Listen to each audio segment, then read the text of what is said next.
इसी प्रकार से महाराज श्री के श्रीमुख से कथा प्रसंगों का निरंतर आनंद लेने के लिए पूज्य श्री के आधिकारिक YouTube चैनल को जरूर सब्सक्राइब करें और बेल आइकन को दबा दें।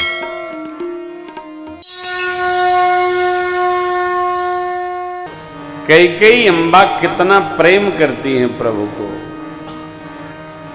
कितना प्रेम करती हैं, परंतु मंथरा जी के स्पर्श दोष मात्र से यह वचन मांग गई, प्रातः होत मुनिवेश धरि जो न राम बनिया, मोर मरन राहुल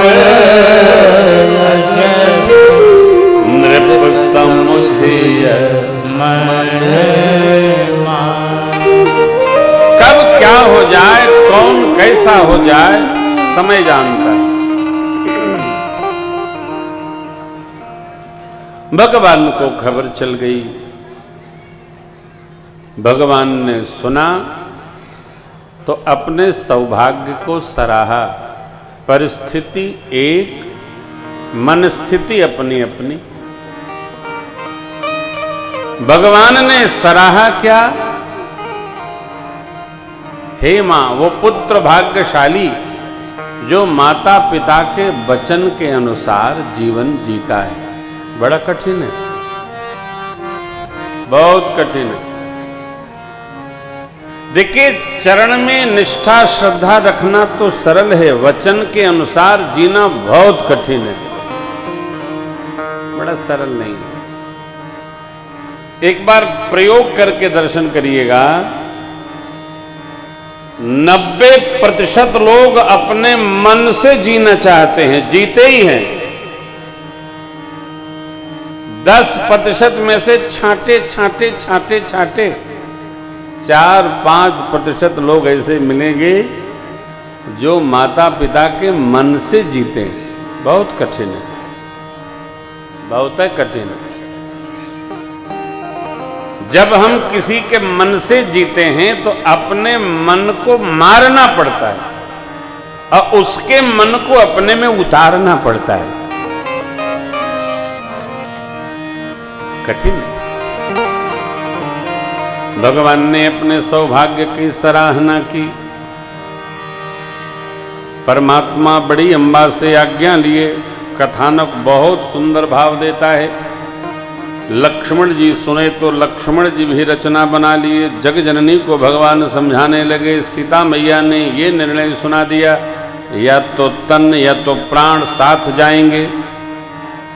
भगवान ने उन्हें भी अनुमति प्रदान कर दी। श्री सीताराम जी एक स्वरूप है, लक्ष्मण जी तो परमात्मा से अलग कुछ जानते ही मानते ही।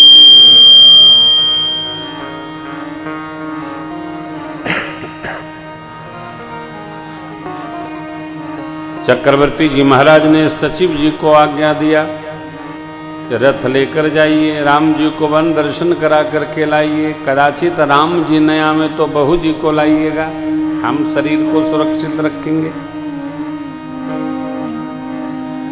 इधर प्रभु ने गुरुदेव भगवान को प्रणाम करके आशीर्वाद लिया है। ब्राह्मण देवताओं को वर्षासन भेंट करते हुए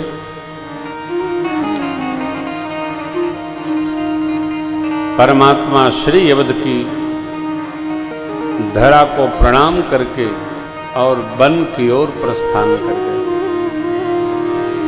सारी अवध की प्रजा भगवान के साथ लग ली।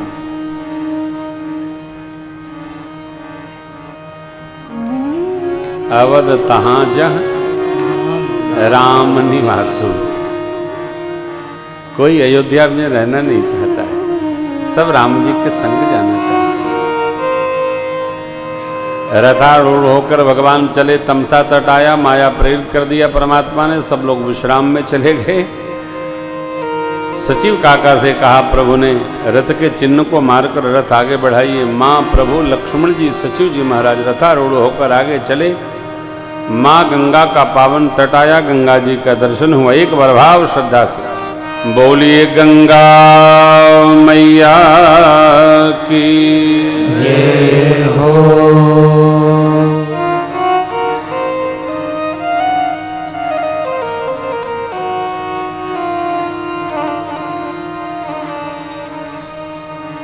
जय बोलने से अपनी जय होती है, इसलिए श्रद्धा से भाव से जय तो बोल लीजिए, श्रद्धा से बोलिए।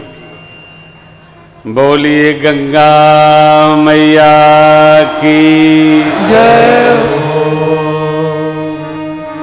जब भी जय बोलना हो तो भाव से बोलना चाहिए, पूरी ऊर्जा से बोलना चाहिए। महात्मा लोग कहते हैं भगवान की जो जय बोलता है उसकी स्वयं की जय होती है। गंगा मां को प्रभु ने दंडवती करके प्रणाम किया है।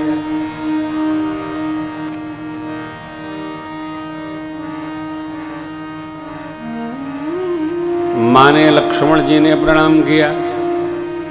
श्रृंगवेरपुर के राजा निषाद राज ने सुना हमारे प्रभु आए हैं श्री अयोध्या जी से, दौड़कर ससमाज सकुटुंब भगवान का स्वागत करते हैं। राज सिंहासन प्रस्तुत किए, लेकिन भगवान कहते हैं मित्र नहीं। पूज्य पिताजी ने हमें आन वचन दिया है, हमने उदासीन व्रत धारण किया, अस्तु हम 14 वर्ष तक किसी गांव नगर प्रवेश नहीं कर सकते।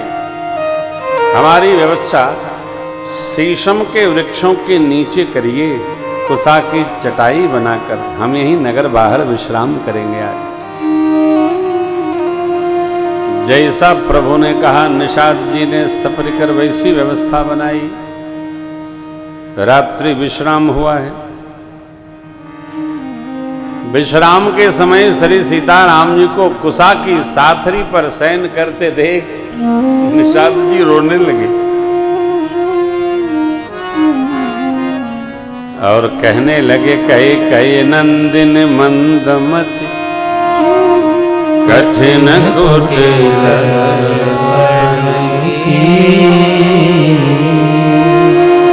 जय हे रघुनंदन जानकी सुख अवसर दुख। भगवान के वनवास की चर्चा सुनकर लक्ष्मण जी को अवध में बड़ा आवेश आया था, लेकिन यहां जब निषाद जी कहने लगे कई मैया ने अच्छा नहीं किया, तो लक्ष्मण जी उनको उल्टा समझाने लगे। देखिए, आप सब जानते हो कोई किसी को न सुख दे सकता है न किसी के कारण से कोई दुखी होता है। आदमी दुखी अपने स्वभाव से होता है।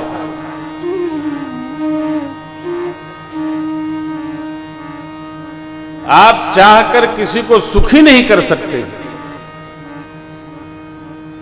क्यों? सुख की सबकी अपनी एक निजी परिभाषा है। ऐसा ऐसा होगा तो हम सुखी हो जाएंगे, वो पूरा होगा तो दूसरा खड़ा कर लेगा। वो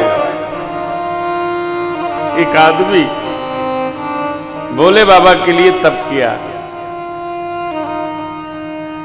उसके घर में सब कुछ था, सोना नहीं था।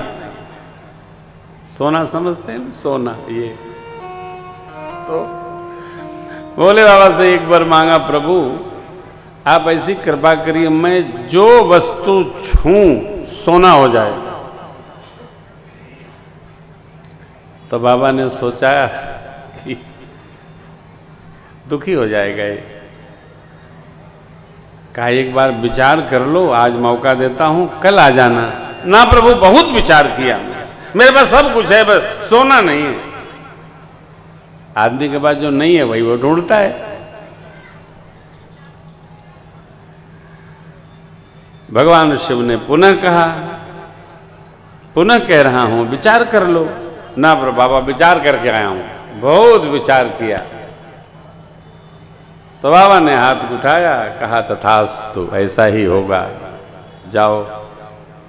मारे खुशी के नाचता हुआ, उछलता हुआ, कूदता हुआ बाबा की कृपा प्रसादी पाकर घर आया।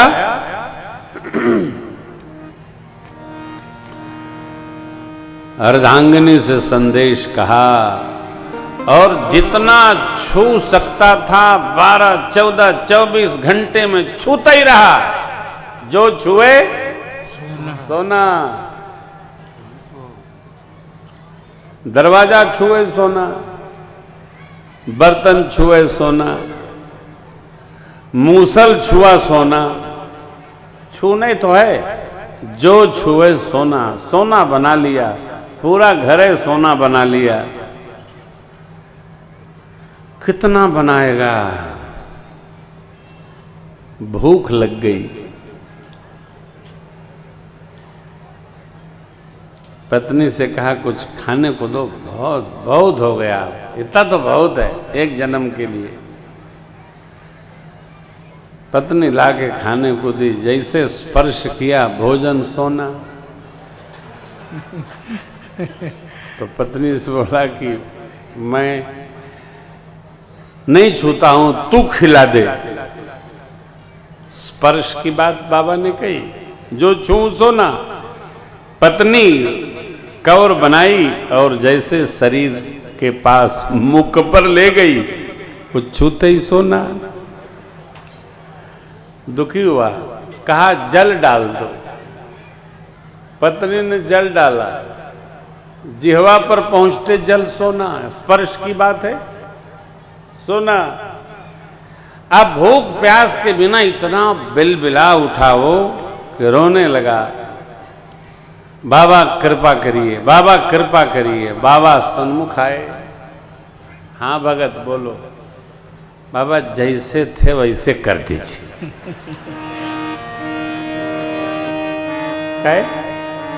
लिमिट नहीं है, सीमा नहीं है।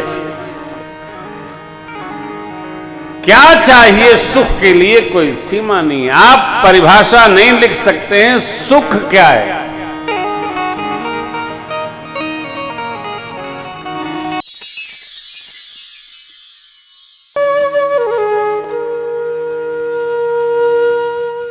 इसी तरह सुनते रहिए। चैनल को सब्सक्राइब करिए, बेल आइकन को दबा दीजिए और पुण्य अर्जन के लिए अपनों में शेयर करिए।